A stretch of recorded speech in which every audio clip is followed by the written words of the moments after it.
It took Sam Bankman-Fried less than 8 days to go from being dubbed the king of crypto to his company filing for bankruptcy and him stepping down as CEO, potentially facing federal investigation into how he handled the company's finances. Over the last few years, the internet has been overwhelmed with lengthy interviews with him, talking in video calls from his office desk in the Bahamas. Well, in some of these interviews, there's this weird clicking and distracting noise that you can hear in the background as his interviewees listen intently to his epic tale of how he became a multi-billionaire in 5 years, and the sound of American entrepreneurs' mouse is so audible and you can basically hear it clearly coming from his mouse clicking all the way. With quick on and off bursts, it makes the sound click, click, click. Meanwhile, Mr. Bankman-Fried's eyes rapidly glance around the screen. The videos don't really show what he's doing on his computer, but his tweets can give us a really good idea. In February 21, he tweeted, "I'm infamous for playing League of Legends while on the phone." I mean, come on, man. Isn't this the first red flag? Is he even taking the job seriously? Well, I guess he wasn't, since the tremors from last week's massive earthquake in the trillion-dollar crypto industry did a heck of damage. The 30-year-old's cryptocurrency abruptly, his whole empire came to a screeching end, causing the crypto winter to freeze even more. Bitcoin, the world's largest cryptocurrency, has dropped roughly 65% this year. It's currently trading at around 16,000, but it could potentially fall below 10,000. Even Ethereum, the second most valuable cryptocurrency in the world, is holding better. It was trading at around $1,230 on Monday, having dropped more than 20% in the previous week. Some industry insiders believe the company's demise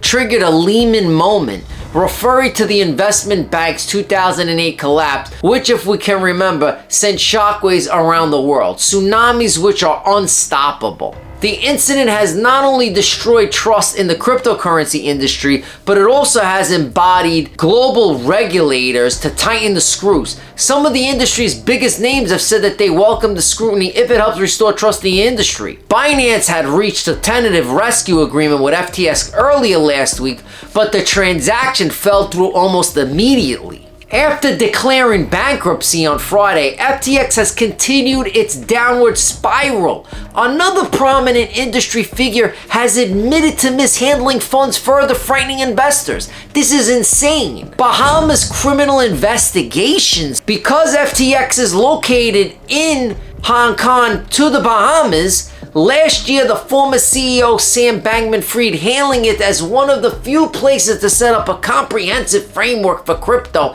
at the time. Yeah, I want to be in the Bahamas too.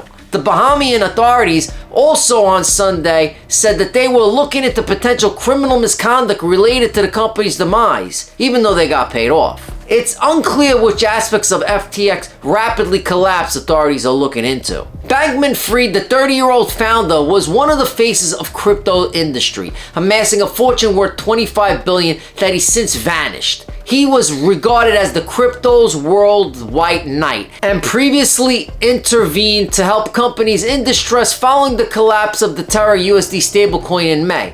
FTX, which is backed by the elite investors such as BlackRock, Sequoia Capital, they've quickly grown to become one of the world's largest cryptocurrency exchanges. Its demise was precipitated by Alameda, Bankman-Fried's hedge fund, lending billions of dollars in customers' assets to finance risky bets. The Bahamian investigation started a day after the bankrupt exchange announced it would conduct its own investigation because of this FTX hack. FTX announced on Saturday that it was investigating a possible stolen cryptocurrency or hack, which appears to have lost $473 million in cryptocurrency assets. The company claimed they initiated precautionary steps and took all of its digital assets offline. The procedure was then hurried along to minimize damage upon noticing they'd been hacked, or which they claim unauthorized transactions. The details are still murky, but a lot are claiming they're securing what's left in the bag. Transfer errors and people losing trust in the system left and right. The Singapore-based Crypto.com admitted to accidentally sending more than 400 million in Ether to the wrong account as the scrutiny of major players in the cryptocurrency world grows. CEO Chris Marszalek revealed on Sunday that the transfer of 320,000 ETH was made to a corporate account at rival exchange Gate.io, not one of its offline or cold wallets. Despite the fact that the money was recovered, users are withdrawing their money from the platform out of concern that it might collapse like FTX.